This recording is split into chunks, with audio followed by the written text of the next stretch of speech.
Здравствуйте, уважаемые любители складных ножей. Сегодня будет несколько необычное видео. Речь пойдет о складных ножах с некоторыми особенностями в их оформлении. Сразу хочу сказать, что это качественные ножи без каких-либо дефектов в конструкции.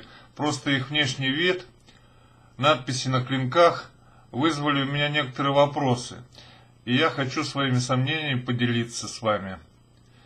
Первый нож складной, Лайоль, клинок 10 сантиметров, рукоять из рога буйвола. Боковой профиль клинка типа Clap Point со скосом на обухе. Замок типа Самилок, полузамок, без фиксатора. Раньше мы с этим замком не встречались. Чем-то похож на замок Slap Joint, скользящее соединение, только у замка Самилок на конце линейной пружины, который контактирует с пятой клинка, находится выступ. Он и входит в паз пяты. Сечение клинка, вогнутые спуски от обуха. На клинке надпись Лайоль. Сверху на пружине закреплена стилизованная пчела. Основной фирменный знак производителей ножей Лайоль. Про марку стали моего ножа ничего сказать не могу, кроме того, что твердость ее не очень высокая. Для клинков Лайоль раньше использовали углеродистую сталь, которая впоследствии была заменена на новую сталь Т-12, более долговечную и легкую в заточке. Какая конкретно у меня, сказать не могу. Материал рукояти – металл серебристого цвета с накладками из рога буйвола, выкрашенными в черный цвет. С одной стороны рукояти краска чуть сошла, и видно, что рог был светлый. На рукояти имеются две подпальцевые выемки для предохранения руки от сползания на лезвие. По форме рукояти его можно отнести к навахам. Длина клинка 100 мм. Максимальная толщина клинка 2,5 мм. Максимальная ширина клинка в зоне лезвия 20,5 мм. Длина рукояти 130 мм. Толщина рукояти в средней части 15,5 мм. Общая длина ножа 230 мм. Масса 120 грамм. Функция лезвия только одна функция. Нож бывшего употребления куплен в Париже в антикварном магазине в 2008 году за 15 евро. Некоторые сомнения вызвала надпись Лайоль на клинке. Она выполнена относительно просто, с подчеркиванием снизу.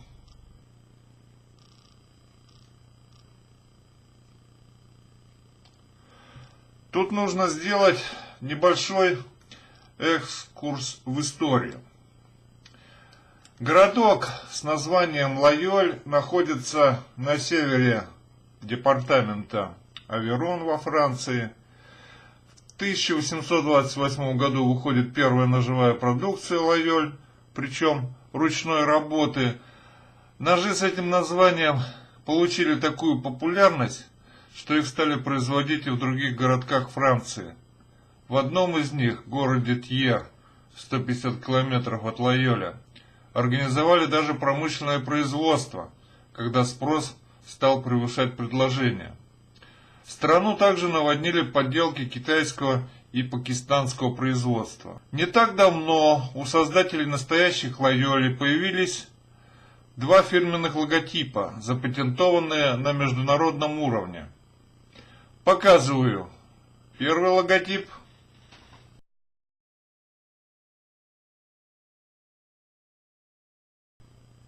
И второй логотип.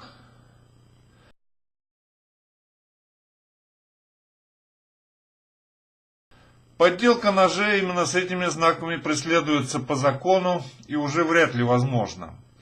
На моем ноже таких логотипов нет, есть просто надпись Лайоль. Отсюда делаю вывод, что это или нож ручной работы, сделанный в городке Лайоль до появления фирменных запатентованных логотипов, или нож, сделанный не в городке Лайоль, а в других городках Франции, где также стали выпускать ножи с этим именем, или подделка китайского или пакистанского происхождения.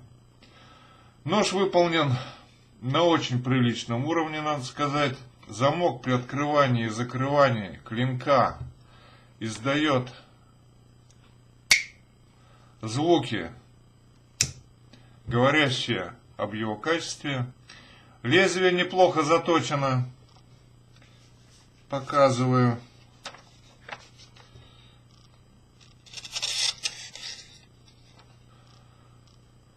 Поэтому склоняюсь к первым двум вариантам. Главное, что он мне нравится. Второй нож, складной нож Золлинген. Боковой профиль клинка типа Clap Point со скосом на обухе. Сечение клинка вогнутые спуски от обуха. На обухе напротив конца лезвия сделаны насечки, возможно, для упора большого пальца при вертикальных резах.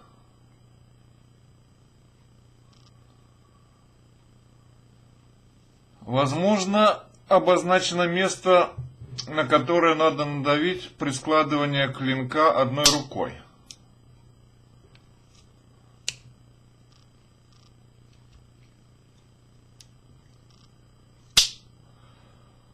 Замок типа Самилок. Сверху на пружине закреплена стилизованная пчела. По примеру французских ножей Лайоль, похоже, что изображение пчелы однозначно говорит об использовании в конструкции ножа ножевого замка типа Самилок. Про марку Стали ничего сказать не могу. Рукоять эргономичной формы с увеличенной толщиной в средней части и двумя подпальцевыми выемками. Материал рукояти металл серебристого цвета и дерево коричневого цвета со вставками в виде цветка золотистого цвета. Длина клинка 98 мм. Максимальная толщина клинка 2,9 мм. Максимальная ширина клинка в зоне лезвия 18 мм. Длина рукояти 117 мм. Толщина рукояти в средней части 17,5 мм. Общая длина ножа 215 мм. Масса 78 грамм. Функции лезвия и штопор. Пружина штопора очень жесткая. Приходится или напрягаться, или использовать какой-нибудь инструмент. Всего две функции. Для того, чтобы сохранить доверие к выпускаемой продукции и имени Золлинген, правительство Германии приняло в 1938 году закон по защите имени Золлинген. Этот закон говорит о том, что только те товары могут быть удостоены имени Золлинген, все этапы производства которых проводились в городе Золлинген и его окрестностях. Товар, который хоть и производился в городе Золлинген, но если исходный материал, то есть заготовки, были изготовлены в других регионах или странах, уже не может носить имя Золлинген. Судя по надписям на клинке, нож должен был быть изготовлен в городе Золлинген, Германия.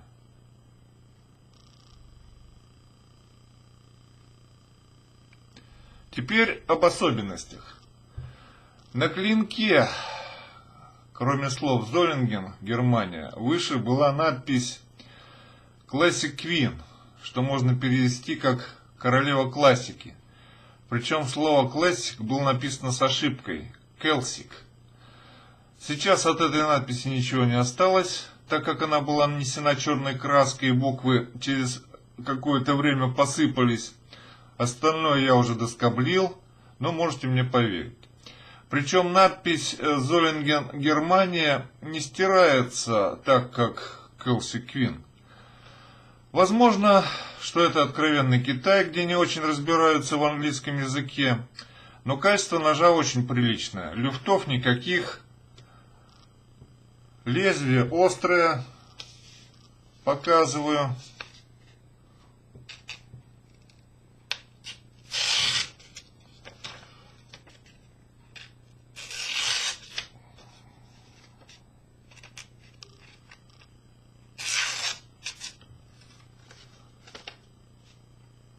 Замок работает при открывании и закрывании со щелчками.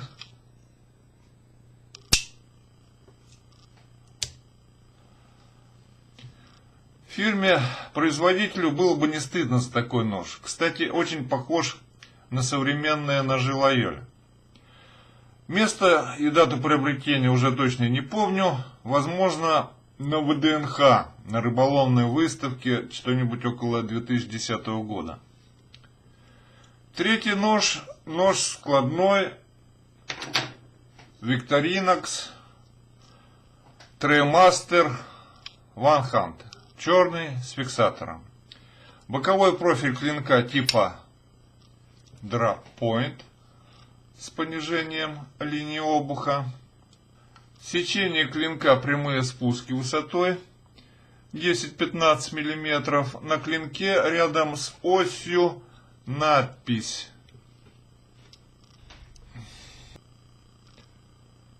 Victorinox Swiss Made и практически не видно надпись Stainless. Наличие отверстия на клинке позволяет открывать его одной рукой. Замок клинка и отвертки большой типа Liner Lock. Для складывания клинка или отвертки нужно вывести лайнер вправо и сложить клинок или отвертку.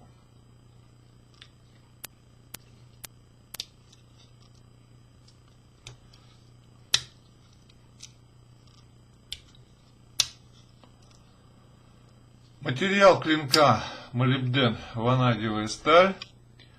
Марка стали показана на экране. Твердость по шкале Роквелла 55-56 единиц. Материал рукояти пластик черного цвета с нанесенной эмблемой фирмы. Щит с крестом белого цвета, гербом Швейцарии на красном фоне.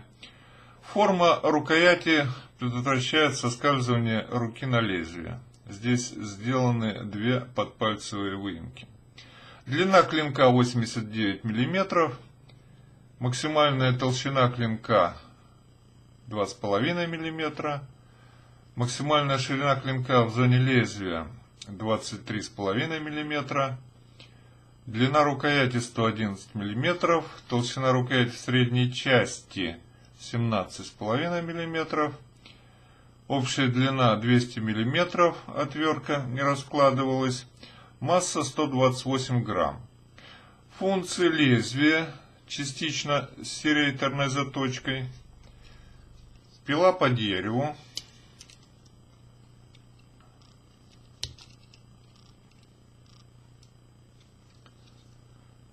открывалка,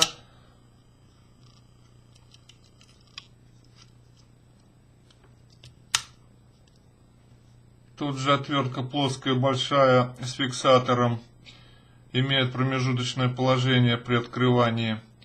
Паз для снятия изоляции, сгибания проволоки, консервный нож.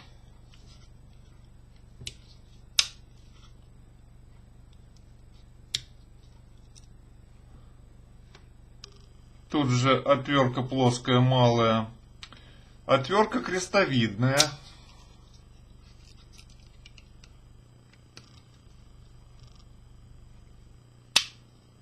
Шило. Иногда добавляют развертка Кернер. зубочистка, полностью доставать не буду, пинцет, кольцо для крепления ножа или ключей, всего 12 функций, с добавочными функциями 14. Куплен в Женеве около 2007 года. Я какое-то время не понимал, почему клинок моего ножа отличается внешне от клинка ножа с сайтов интернет-магазинов при одинаковых названиях ножей Victorinox Trailmaster OneHand. Смотрим на нож из интернет-магазина.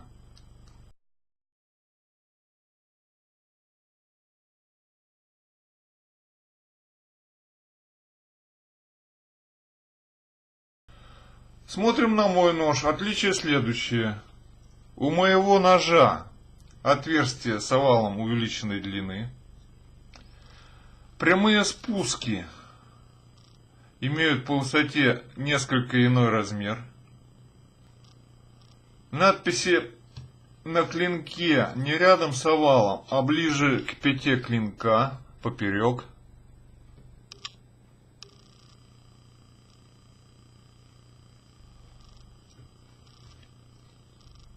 Надписи пресс на лайнере, ее должно быть видно при открытой открывалке для бутылок. На моем ноже нет.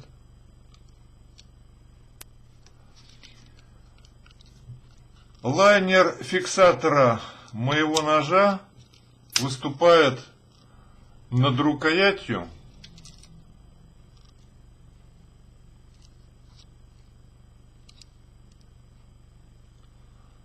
намного меньше, чем лайнер ножа с округлым отверстием.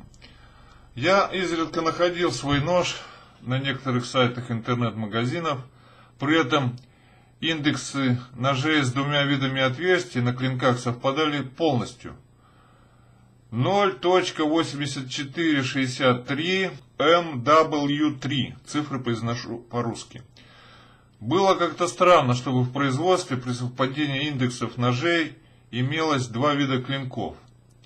В интернете ножи, такие как мой, сейчас встречаются, но очень редко.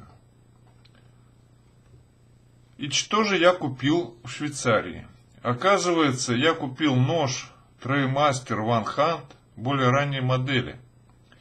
Отверстия на клинке с вытянутым овалом имели все прежние модели ножей OneHand, включая солдатские.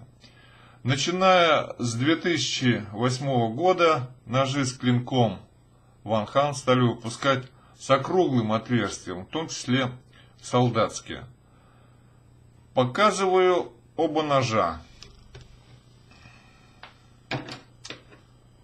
Это солдатский нож Victorinox Swiss Soldier's Knife.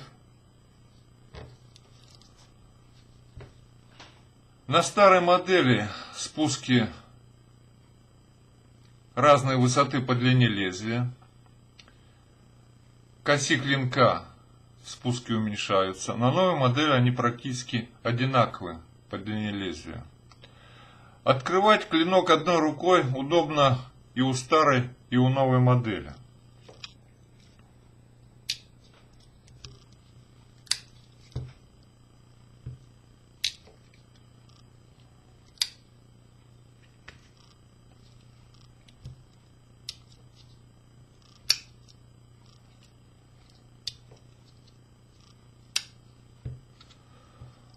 В некоторых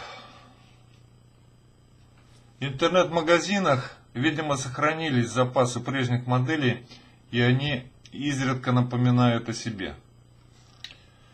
Таким образом, рассмотрим три складных ножа, оформление которых вызвали определенные вопросы, что и привлекло к ним внимание.